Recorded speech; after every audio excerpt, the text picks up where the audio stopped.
You can't keep the law. No one can, and no one ever could. That's why Jesus came, to keep it perfectly so we don't have to. Have you ever heard that? Have you ever said that? Sometimes people say things without any clue of what they're saying. They may even try to use scripture to prove their point. Take the example from this week's Torah portion about the man who was stoned to death because he was picking up sticks on the Sabbath. Is God so petty that he wanted people killed for minor violations of the Torah? And did he make the law impossible to keep to convince us of our need of a Savior? Let's take a look at these difficult questions in this week's 5-Minute Torah.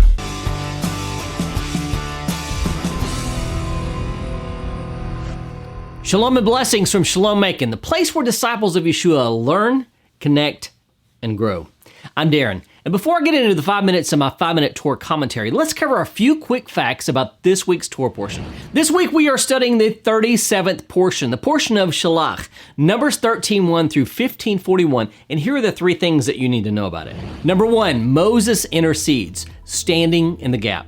In the Torah portion of Shelach, following the negative report of the 10 spies and the subsequent rebellion of the Israelites, God threatens to destroy the children of Israel for their lack of faith. Moses intercedes on their behalf, pleading with God to forgive them. He appeals to God's attributes of mercy and recalls his promises to the patriarchs.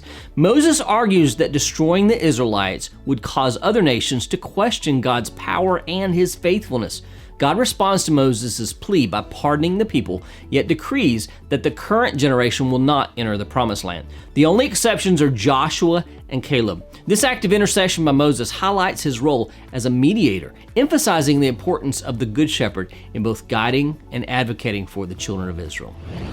Number 2, the Sabbath breaker, more than sticks and stones. In the Torah portion of Shelach, a man is found gathering sticks on the Sabbath.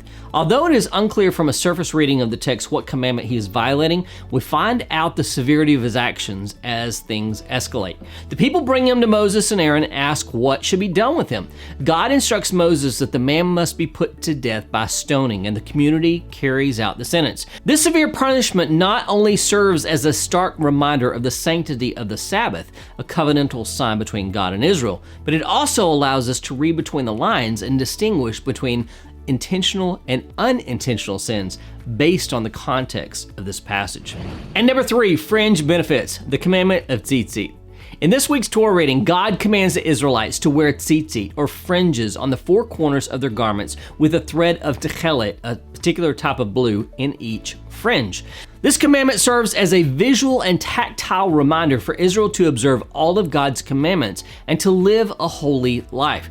The tzitzit are meant to help the children of Israel remember that their duty to God is to avoid being led astray by their own desires. By looking at the tzitzit, they are reminded of their covenant with God and the importance of obedience and holiness. When seen outwardly, the tzitzit are a sign that the Jewish people are distinct from all the other peoples of the world. Are you a disciple of Yeshua? There are a lot of people who say they are, but when it comes down to it, they really don't even know what it means to be a disciple. Why? Because discipleship is a concept unique to Judaism. It's an intimate relationship between a rabbi and his student. Yeshua called 12 men to be in his inner circle of discipleship, and those 12 men changed the world. What did they know about being a disciple that we don't? I wrestled with this question when I wrote my book, The 4 Responsibilities of a Disciple. There were a ton of books already written on how to make disciples, but I wanted to know what it meant to be a disciple, because it seems that all of these disciples that were being made in our day really weren't having an impact on the world around them like they should.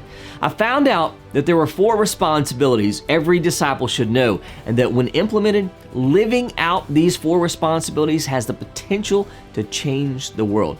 If you want to know what it means to be a true disciple of our Master Yeshua, then check out my book, The 4 Responsibilities of a Disciple, using the link below. This week's Torah commentary is called Guilty of One, Guilty of All, and comes from my book, 5-Minute Torah, Volume 3. Many Christian commentators are quick to point out the strict system of justice found within, quote, the Mosaic Law.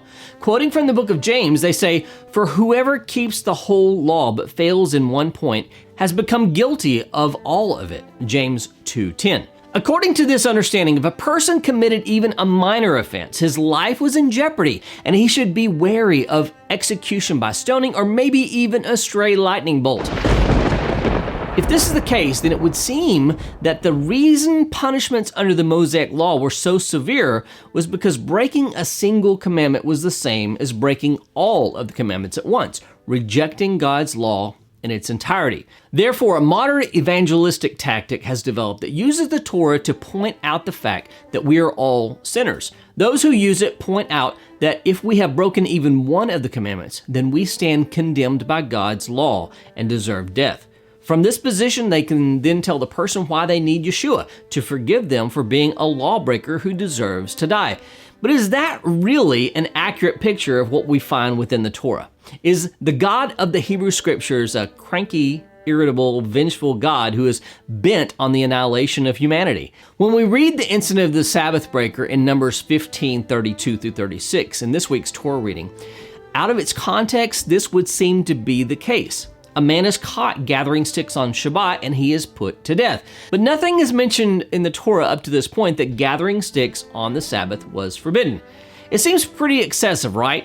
However, if we read the incident in context, we can quickly see that this man was clearly doing more than just gathering sticks.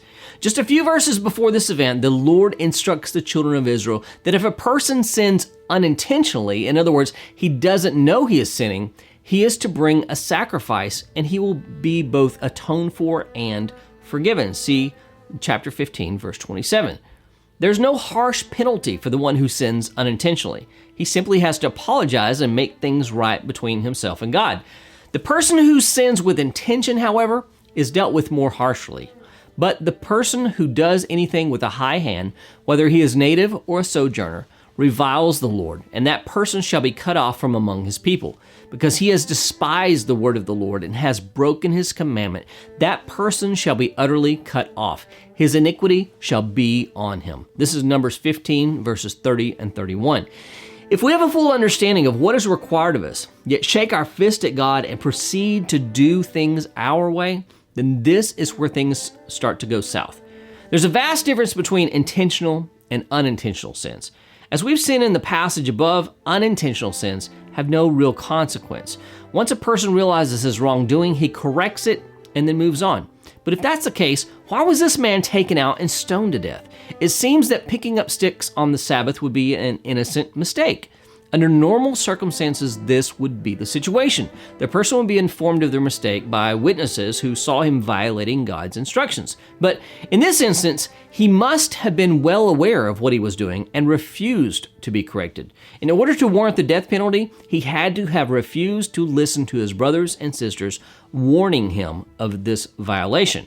If we go back to the passage in James and look at the context, we can see that he is speaking to those who are treating the poor with indignation. Rather than treating everyone with respect, they are showing more respect to those who are wealthy. James tells his audience, if you really fulfill the royal law according to the scripture, you shall love your neighbor as yourself, you are doing well. But if you show partiality, you are committing sin and are convicted by the law as transgressors. This is James chapter 2, verses 8 and 9. His rebuke is directed to the one who thinks that a specific commandment in the Torah does not apply to him, and that he can therefore ignore that particular commandment. In some sense, he feels that he is, quote, above the law, so to speak. This is exactly the problem Paul is addressing when he writes to the congregation in Rome. Do you suppose, O man, you who judge those who practice such things and yet do them yourself, that you will escape the judgment of God? Romans 2:3. Some think that the rules apply to everyone but themselves. This is the type of person both James and Paul are speaking of. They're not speaking of a person who makes honest mistakes or gets off track on occasion. There are times in our lives when we don't measure up. It's called sin. Sin means missing the mark. But unless we are pursuing sinful behavior, we don't have to worry about being at the brunt of God's wrath. John reminds us of this principle when he says, all wrongdoing is sin, but there is sin that does not lead to death. This is 1 John 5:17. Did God intentionally create a law that was too difficult to follow? No.